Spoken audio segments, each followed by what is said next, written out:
if we move into the mesomorph, into your activator, big things with activators are, if we compare them to the sensors, you're going to have a shorter limbs, so shorter femurs, shorter arms.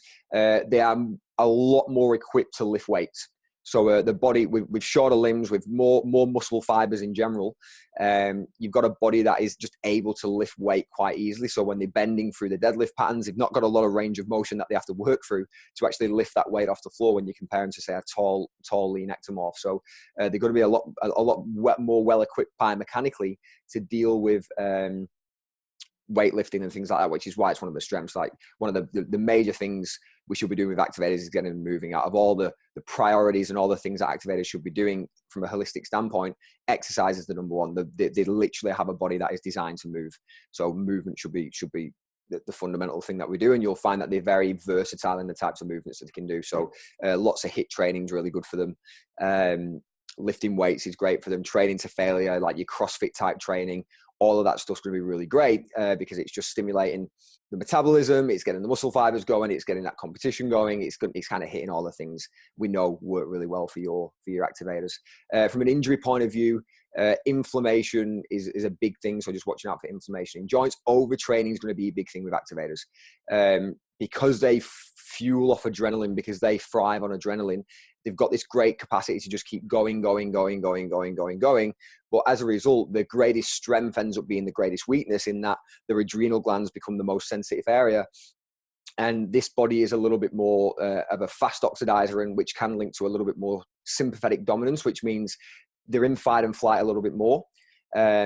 And if they don't break and rest out of that fight and flight, their adrenal glands are the first thing that start to take a hit. So they're going to experience things like chronic fatigue, inflammation within joints, overtraining symptoms, swelling, that kind of thing. So because they have this competitive mindset, because they're fueled on this adrenaline, they'll want to keep training and training. You know, and you look at the fitness industry, the fitness industry is mesomorphic in general. Like, all of the slogans, all of the things that we hear, you know, like go hard or go home, no pain, no gain. All these motivational quotes that we hear, it's from a very mesomorphic mindset, because obviously this is the domain of the activator, is the fitness industry. And as you'll see as we go through the biotrends today, again, it's not always right for everyone. And even for the activator, going hard is key.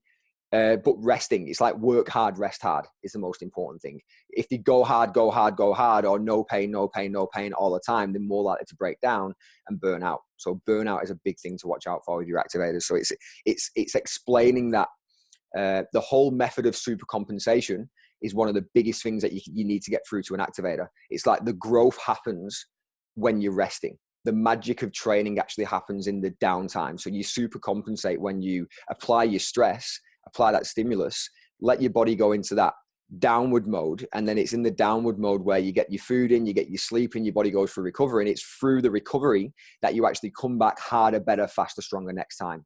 So if you're always on and you're always going, you're never going to get that recovery. And if you don't get the recovery, you're not going to be able to supercompensate and come back stronger. So using that type of language of activators is really important, because it shows them you can be faster, better, stronger, whatever it might be, by resting. And it's actually in the resting that allows you to do that. So big things there will be, this is why we use HIIT training, because HIIT training is great because it's a short burst. It's burning off that cortisol. It's burning through that adrenaline, and then it's rest, short burst, rest. And then afterwards it's out we go. Little bit more downtime, rest, recover, fuel up, and then you can hit your sessions again the next day. For those that might be familiar with Charles Poliquin, he did a thing a number of years ago called, it was a bit of an observational study where he looked at cortisol levels, and he saw a little phase called chunky aerobic instructor syndrome, which looked at how Olympic athletes train versus how aerobic instructors change. We were talking about the 90s when step class and things like that were all the rage. And what he observed was, you have Olympic athletes who might train 2 to 3 hours a day, weight training, high intensity, depending on the sport and the event. And you look at the composition of a 100-meter sprinter, and you compare that to a step aerobics instructor who might teach 5-6 classes a day for 45 minutes to an hour. It's a large volume of training, which is very aerobic focused. And what he noticed was, because of the the rates of catabolism that you get with aerobic activity, the rates of cortisol, etc., he found that the body composition between your aerobic instructors, and your Olympians are obviously completely different. Yet the volume of training was substantially higher in your aerobic instructors versus your Olympic athletes. So it kind of posed the question, well, why is it that the body composition isn't changing the same way? And obviously this is different for everyone, but when you're looking at from a biotrend level and you're looking at, you can imagine the majority of instructors out there would be like your activator connected type bodies.